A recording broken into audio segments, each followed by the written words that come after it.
बाबूलाल मरांडी के पत्रों से अगर समस्या है तो सरयू को नहीं है। बाबूलाल मरांडी जी पत्रवीर की भूमिका में है, और जहाँ तक सरजू राय जी का सवाल है, उनकी जो भूमिका रहती है वो सरकार को सचेत करने की रहती, और वो जब कोई बात बोलते हैं तो सरकार उसको गंभीरता से लेती है। यही गंभीरता विधायक दल के नेता जो भारतीय जनता पार्टी के हैं उनके अंदर में आनी चाहिए। उनकी भी मजबूरी है, चूंकि वो विपक्ष में है तो उनका काम आरोप लगाना है। नमस्कार। हेमंत सोरेन के नेतृत्व में जब झारखंड सरकार ने अपने 1 साल पूरे कर लिए तो विज्ञापन में जो प्रमुखता से बात कही गई थी, जो नारा था हेमंत सरकार का, वह था अबुआ राज के साल 1 शुरुआत है 1। शुरुआत सब पे बहुत गौर किया गया था और लोगों में उम्मीद जगाई गई थी कि चूँकि कोविड के दौरान बहुत ज़्यादा काम नहीं हो सका, लेकिन 2021 का जो साल होगा वो नियुक्ति और बाकी जो चीज़ें जो नहीं हो पाई उनका साल होगा। लेकिन साल के शुरुआत में ही 2 बड़े घटनाक्रम हुए, जिसके बाद झारखंड की राजनीति बहुत गर्म हो गई है। आज उन्हीं 2 घटनाक्रम के बारे में बातचीत करने के लिए हमारे साथ जेएमएम के केंद्रीय महासचिव विनोद पांडे जी हैं। सर, स्वागत है आपका। 2 बड़े घटनाक्रम के बाद झारखंड में राजनीति बदली है। एक तो जो मुख्यमंत्री के काफिले पर हमला हुआ, और दूसरा जो एक सिरकटी लाश मिली है युवती की, और अंदेशा लगाया जा रहा है कि उसके साथ बलात्कार हुआ हो। सवाल मेरा मुख्यमंत्री काफिले पर हमले से लेकर है। एक तो इस पर लगातार बयान बहुत आए हैं तमाम नेताओं के, आपकी पार्टी की तरफ से भी और बीजेपी की तरफ से भी, लेकिन पार्टी के तौर पर झारखंड मुक्ति मोर्चा इस हमले को, काफिले पर हमले को किस तरह देखती है? देखिए, झारखंड मुक्ति मोर्चा मुख्यमंत्री के ऊपर में जो हमले हुए, उनके काफिले को रोकने का जो प्रयास किया गया, उसको काफ़ी गंभीरता से ले रही है, और सरकार के ऊपर में हम लोगों का दबाव भी है। मुख्यमंत्री जी से भी हम लोगों ने बात की है, माननीय गुरु जी से भी हम लोगों ने बात की है कि इस तरह की घटना के पीछे चाहे जो लोग भी हों, किसी दल के कार्यकर्ता हों, उनको किसी भी कीमत पे बख्शा नहीं जाना चाहिए। और लगातार पुलिस के द्वारा जिस तरह से कार्रवाई की जा रही है, और उसके बाद भारतीय जनता पार्टी के नेताओं के द्वारा जिस तरह से प्रतिक्रिया आ रही है, इससे स्पष्ट हो जाता है कि भारतीय जनता पार्टी कहीं ना कहीं इस साजिश में पूरी तरह से शामिल है। आप देखेंगे कि पुलिस के द्वारा जब कार्रवाई होती है तो भारतीय जनता पार्टी के नेताओं का बयान आता है कि निर्दोष लोगों को फंसाया जा रहा है, लेकिन आपको भी मालूम होगा कि पुलिस जो कार्रवाई कर रही है वो वीडियो फुटेज और आप लोगों का जो फुटेज है, जो टीवी में चला, जो अखबारों में तस्वीर आई, उसको लेकर के वो आगे बढ़ रही है, और उसमें जो लोग भी चिन्हित किए जा रहे हैं उनके ऊपर में कार्रवाई हो रही है। लेकिन भारतीय जनता पार्टी को वो सारे लोग जो मुख्यमंत्री के काफिले को रोकने में थे वो निर्दोष लग रहे हैं। यानी ये जो साजिश है भारतीय जनता पार्टी के लोगों के द्वारा ही रची गई है, और हम लोगों ने कहा है कि अगर इस तरह की बातें हैं तो कार्रवाई होनी चाहिए और दोषियों को सज़ा मिलनी चाहिए, ताकि भविष्य में इस तरह की घटना के लिए कोई दुस्साहस नहीं कर सके। आप कह रहे हैं कि भाजपा जिस तरह से रिएक्ट कर रही है, लेकिन भाजपा वालों का कहना, जो कि वो बातें हो रही हैं कि सबसे पहले तो चूँकि इस तरह के आरोप लगाए गए, इसके बाद वो रिएक्शंस आए कि भाजपा के लोग शामिल थे, ऐसा पहले इधर से कहा गया, ऐसा कहते हैं। नहीं नहीं नहीं नहीं नहीं, आरोप नहीं लगाए गए, ये वीडियो फुटेज बता रहा है, हमने आरोप नहीं लगाया। ये पुलिस के कार्रवाई में ये सारी बातें सामने आई है। कई एक लोग गिरफ्तार भी हुए हैं, कई एक लोग जेल भी गए हैं, और आप लोगों ने ही दिखाया है, आप लोगों ने ही छापा है कि चुटिया क्षेत्र से या और कहीं कहीं 2-3 जगह का नाम उसमें छपा था कि कुछ महिलाओं ने कहा कि हमारे बच्चों को बरगला करके भारतीय जनता पार्टी के लोग ले जाने का काम किए। मैंने तो नहीं कहा, जिनके बच्चे गए, जिनके बच्चे गिरफ्तार हो रहे हैं, उनके परिजनों के द्वारा ये बातें कही जा रही है। तो फिर भारतीय जनता पार्टी इससे अपने आप को अलग कैसे कर सकती है?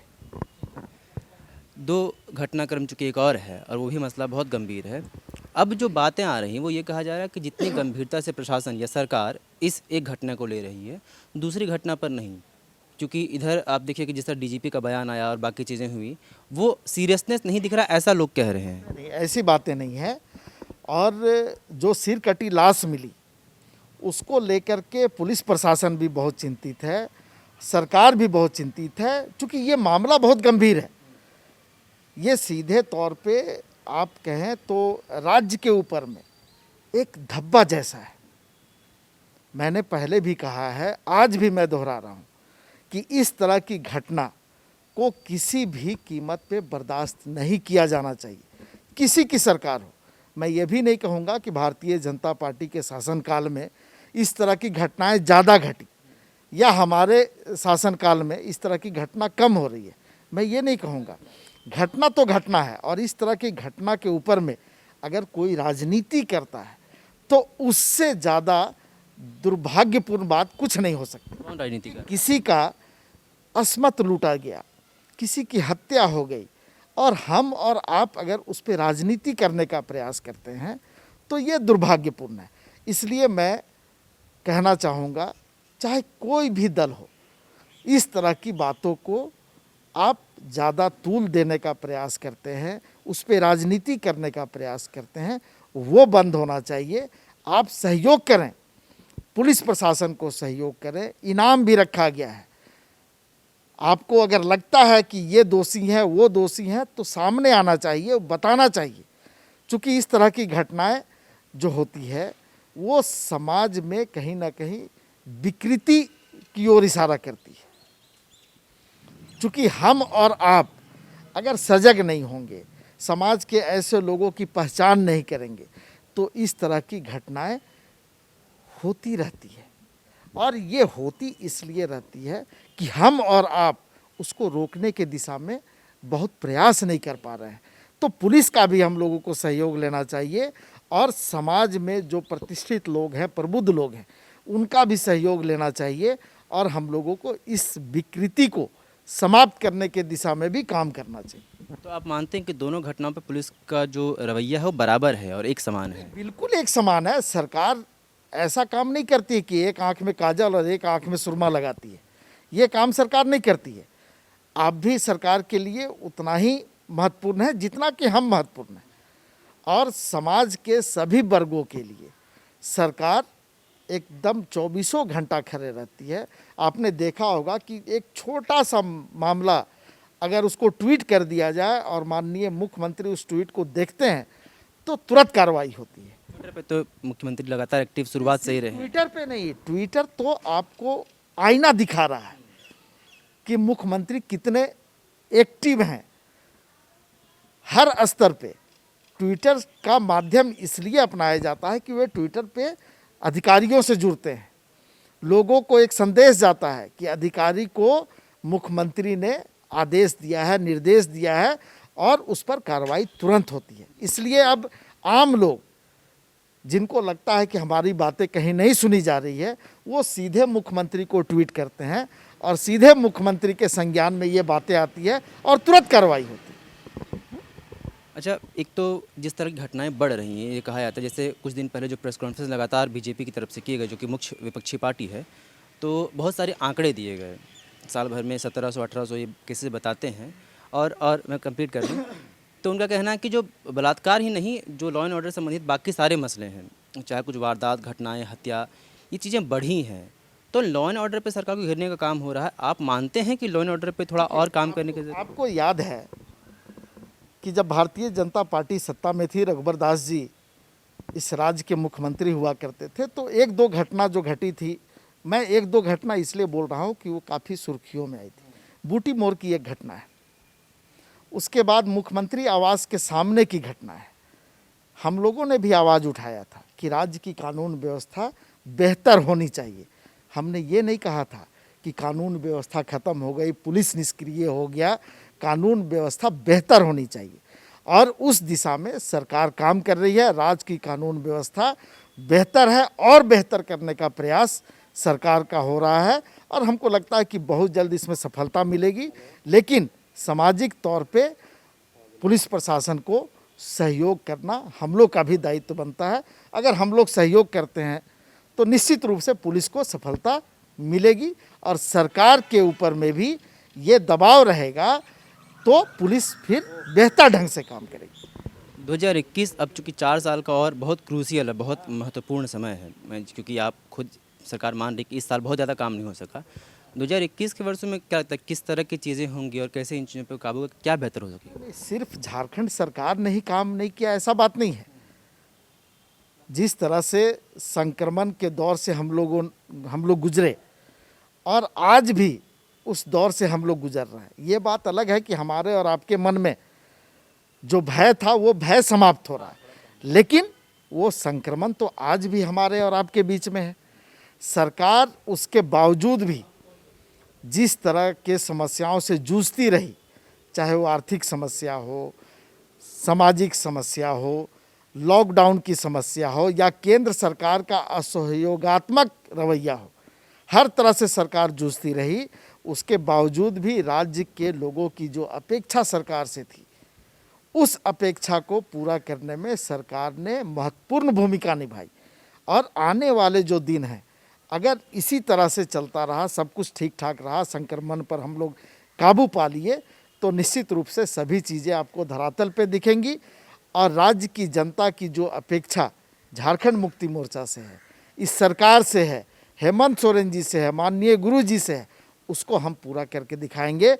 और भारतीय जनता पार्टी के लोग जो प्रेस कॉन्फ्रेंस कर रहे हैं और जो आरोप लगा रहे हैं, उनका भी मुंह बंद होगा।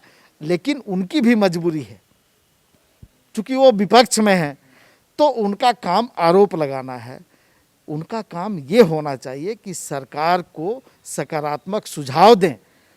अब उनके जो विधायक दल के नेता हैं, वो पत्रवीर की भूमिका में रहते हैं, वो बस पत्र लिखना अपना दायित्व समझते हैं। लेकिन राज्य सरकार को केंद्र सरकार से जो सहयोग चाहिए या जो हक अधिकार राज्य सरकार का है केंद्र सरकार से जो मिलना चाहिए, उसके लिए कभी इन्होंने एक पत्र नहीं लिखा। 12 सांसद हैं यहाँ भारतीय जनता पार्टी के, 14 सांसद कुल संख्या है इस राज्य में, 12 सांसद हैं, लेकिन किसी ने भी आज तक ये आवाज़ नहीं उठाया कि केंद्र सरकार सहयोग नहीं कर रही है, राज्य को केंद्र का सहयोग मिलना चाहिए। लेकिन ये बात जरूर वो उठाते हैं कि डीवीसी ने जो पैसा काटा राज्य सरकार के खाते से, उसको वो जायज़ ठहराने का प्रयास करते हैं। ये भारतीय जनता पार्टी का दोहरा राजनीतिक चरित्र है। चूँकि आपने पत्रों की बात की है बाबूलाल मरांडी को, मैं एक सवाल बस आपसे पूछ लेता हूँ। सरयू राय जो रघुवर दास के खिलाफ ही जीत कर आए हैं वहाँ से, और शुरुआत में वो भाजपा के खिलाफ ही रहे, और मतलब एक सॉफ्ट कॉर्नर रखते हैं झामुमो को लेकर, वो भी लगातार उठाते रहते हैं कुछ चीज़ों को लेकर कि खनन या बालू तस्करी या बाकी चीज़ों को लेकर एक दो बार उन्होंने सवाल उठाया है। नहीं, सवाल उनके तरफ से हमेशा उठाए बाबूलाल मरांडी के पत्रों से अगर समस्या है तो सरयू राय को नहीं है, समस्या नहीं है। आप विधायक दल के नेता हैं, इस संक्रमण के दौर में आप बता दें कि बाबूलाल मरांडी जी या भारतीय जनता पार्टी के जो प्रतिनिधि हैं, जनप्रतिनिधि, उन्होंने कौन सी भूमिका निभाई है, किस तरह से लोगों को सहयोग किया है। इसलिए मैंने कहा कि बाबूलाल मरांडी जी पत्रवीर की भूमिका में हैं। और जहाँ तक सरजू राय जी का सवाल है, सरजू राय जी रघुवर दास जी के खिलाफ चुनाव लड़े, हम लोगों ने भी उनको सहयोग किया, लेकिन उनकी जो भूमिका रहती है, चाहे वो सरकार में रहें चाहे विपक्ष में रहें, उनकी जो भूमिका रहती है वो सरकार को सचेत करने की रहती है। और वो जब कोई बात बोलते हैं तो सरकार उसको गंभीरता से लेती है। यही गंभीरता विधायक दल के नेता जो भारतीय जनता पार्टी के हैं, उनके अंदर में आनी चाहिए। तो वो तो खुद अपने अस्तित्व की लड़ाई लड़ रहे हैं भारतीय जनता पार्टी के अंदर में, तो ये गंभीरता उनके अंदर आ नहीं सकती है। तो बहुत बहुत धन्यवाद। 16 जनवरी से वैक्सीनेशन का काम शुरू होने वाला है, और इसलिए जो बात विनोद पांडे जी ने कही है कि अब चीज़ें जो उम्मीदें हैं, चूँकि अब संक्रमण कम हो रहा है, तो सब उम्मीदें और बेहतर होंगी। और हम उम्मीद करते हैं कि 16 के बाद एक बहुत ही जल्द जिस तरह की चीज़ें हो रही हैं या उम्मीद की जा रही है वो जल्द पूरा हो। साथ ही एक बहुत महत्वपूर्ण बात यह आई कि दोनों घटनाओं पर, यानी कि मुख्यमंत्री काफिले पर हमले या फिर जो बलात्कार की घटना, जो आशंकित बलात्कार की घटना है, उन दोनों पर राज्य और सरकार और पुलिस, इनका जो रवैया है वो एक बराबर है। अपने साथी सनी के साथ मैं विवेक, नमस्कार। followup.in, like, share and subscribe. www.thefollowup.in